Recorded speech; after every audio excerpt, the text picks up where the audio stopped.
बिस्मिल्लाहिर्रहमानिर्रहीम। देखिए, ये इस वाक़े पर तो अता साहब ने तफसील से और ओवरऑल जनरल जो लॉ एंड ऑर्डर की सिचुएशन है और जो चीज़ें बाइस तशवीश हैं उनका आपसे जिक्र किया है। लेकिन इन प्रिंसिपल इलेक्शन की इन्वायरमेंट में आई रिस्ट्रिक्ट माई सेल्फ में बात इस इलेक्शन की, क्योंकि पंजाब के 20 हलकों के अंदर इस वक्त इंतखाब जो हैं वो हो रहे हैं। और एक इंसिडेंट जो हमने पोलिंग डे पे कराची में देखा, दो इट इज़ इंटर प्रोविंशियल, ये एक सूरत हाल का में सामने है। सिंध में भी ये हुआ और कल का जो वाक़या आज का जो है ये लाहौर के इलेक्शन के दौरान फैक्ट्स एसरटेन हो जाएंगे। जो फैक्ट्स हैं वो उनकी वीडियो की रिकॉर्डिंग से पता चल जाएगा, वहाँ पे मौजूद शहादतों से पता चल जाएगा। मुझे शदीद अफसोस है and on behalf of the Punjab government मैं दोनों फ्री कैंप से, चाहे वो पीटीआई के टिकट होल्डर हैं और उनके बेटे ज़ख्मी हैं, I share my sincere feelings with him कि अल्लाह ताला उनको सेहत दे और किसी भी ख़तरे से बचाए। और नज़ीर चौहान साहब के बेटे को भी इतला है कि उनको भी कोई फायर लगा है और उनकी गाड़ी के ऊपर कोई 10 के करीब बुलेट शॉट्स हैं। तो ये एक बड़ा ही अनफॉर्चुनेट इंसिडेंट है। इसको एक तरफ रखते हुए अब इस पे जो इन्वेस्टिगेशन होगी, जिसकी जितनी जिम्मेदारी बनती होगी, उसके मुताबिक उसको फैक्ट्स को एसरटेन करने के बाद कोर्स ऑफ लॉ अपना रास्ता लेगा।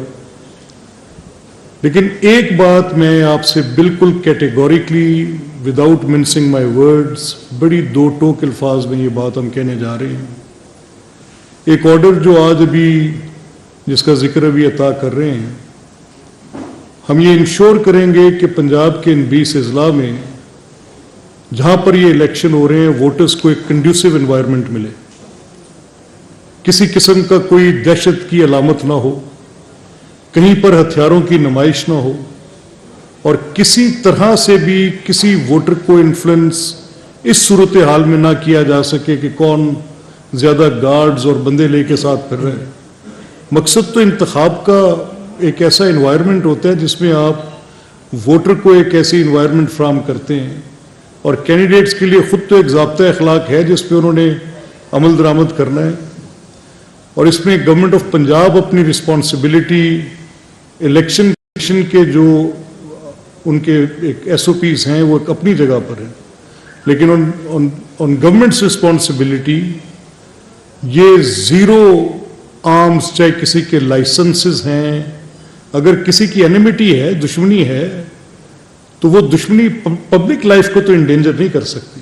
अगर उनकी इतनी दुश्मनी है तो फिर अपनी कैंपेन का मीडियम और करें। वो कहीं ऐसे मुमकिन तो नहीं है कि वो अपनी दुश्मनदारी के चक्कर में पब्लिक लाइफ को खतरे में डाल के फिरे।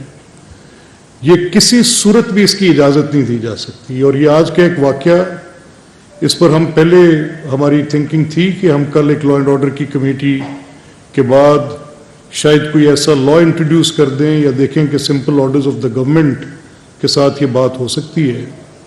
लेकिन ये फॉर श्योर है कि ज़ीरो वेपनरी होगी। हम एक कैंपेन ये चाहते हैं, ये इस तरह की इलेक्शन कैंपेन हो कि जिसमें वोटर फ्रीली विद कॉन्फिडेंस अपनी मूवमेंट उसकी रिस्ट्रिक्ट ना हो, कैंपेन किसी की रिस्ट्रिक्ट ना हो, पॉलिटिकल एक्टिविटी किसी की रिस्ट्रिक्ट ना हो, पब्लिक के ऊपर किसी असले ताने बोझ का असर ना हो। तो ये एक बड़ा ही एक अलार्मिंग फैक्टर है और बड़ा तशद्दुद जो है इंतखाबात के अंदर आना, इंतखाबात की साख्त को भी मुतासर करता है और उसके साथ जो वोटर है वो भी उससे बैडली मुतासर होता है। तो मेरी इस ज़िम्न में ये पब्लिक को एश्योरेंस है, पंजाब के अवाम को ये एश्योरेंस है कि जिन हलकों में इस वक्त इंतखाब हो रहा है उन हलकों में जो licences and to carry permit and to carry on आप बाहर निकलते हैं, साथ आपके प्राइवेट गार्ड्स होते हैं, तो उसके हम कोऑल्टरनेट वहाँ पे को प्रोवाइड करेंगे। गवर्नमेंट इस सिक्योरिटी का बंदोबस्त करेगी क्योंकि ये सिचुएशंस भी हैं, वी नो दैट कि ये सिचुएशंस हैं, लेकिन ये पब्लिक लाइफ को इंडेंजर करने की कॉस्ट पे इजाज़त नहीं दी जा सकती। So thank you very much. आपके सवालात हैं तो जी बस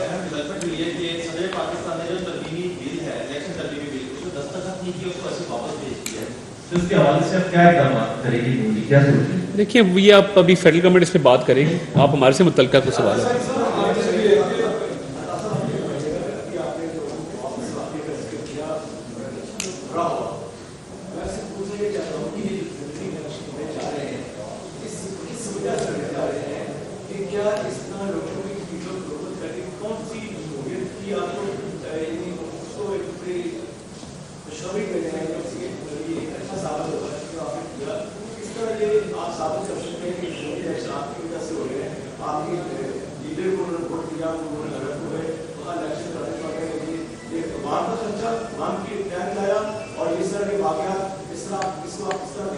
मैं इसको इस तरह देखता हूँ कि सरदार उस्मान खान बुज़दार साहब मुसल्लत थे और फरा गोगी की पंजाब पे हुकूमत थी, तो या तो उसको बर्दाश्त कर लिया जाता, सेफ सिटी की जब 30% कैमरे बंद हैं 100% बंद हो जाते, बुज़दार साहब सोते रहते वज़ीर आला ऐवान वज़ीर आला में, ख्वाब खरगोश के मज़े लेते, नई गाड़ियाँ ख़रीदते, नए कारपेट बिछाते, नए कालीन लेते, नए पर्दे लगवाते वहाँ पे. तो एक तो इसकी ये सूरत थी कि उस करप्शन राज को, डाकू राज को जारी रखने का जो है वो मौका दिया जाता, और चलता रहता पंजाब में निज़ाम. अफसर आते कहते ये 3 करोड़ रुपया पड़ा है, मुझे आप DPO लगा दें. कोई आता कहता जी 4 करोड़ है, मुझे RPO लगा दें. तो वो सिस्टम जारी रहता. तो बुज़दार साहब अगर वापस आना चाहते हैं तो वो तो मुमकिन नहीं है. और देखिए बात ये है, हम ये केस कंटेस्ट कर सकते थे, हमने किया इलेक्शन कमीशन के सामने, क्योंकि हमारे नज़दीक परवेज इलाही को वोट देने के हवाले से पार्टी डायरेक्शन मौजूद नहीं थी. 7 क्लब की मीटिंग का झूठ घड़ा गया, वो मीटिंग हुई नहीं थी.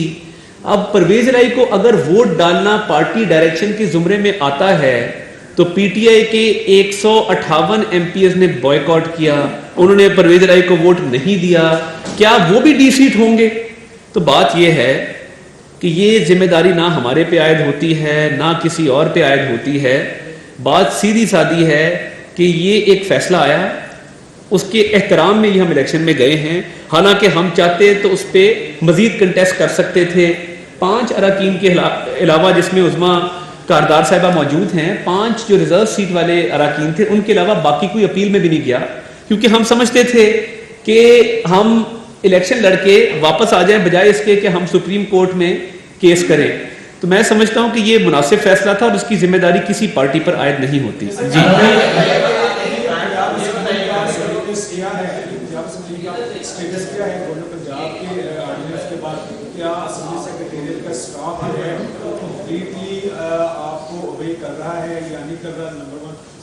यानी कब तक एक शख्स जो है ना असेंबली को जो है वो ये इस तरह करेगा.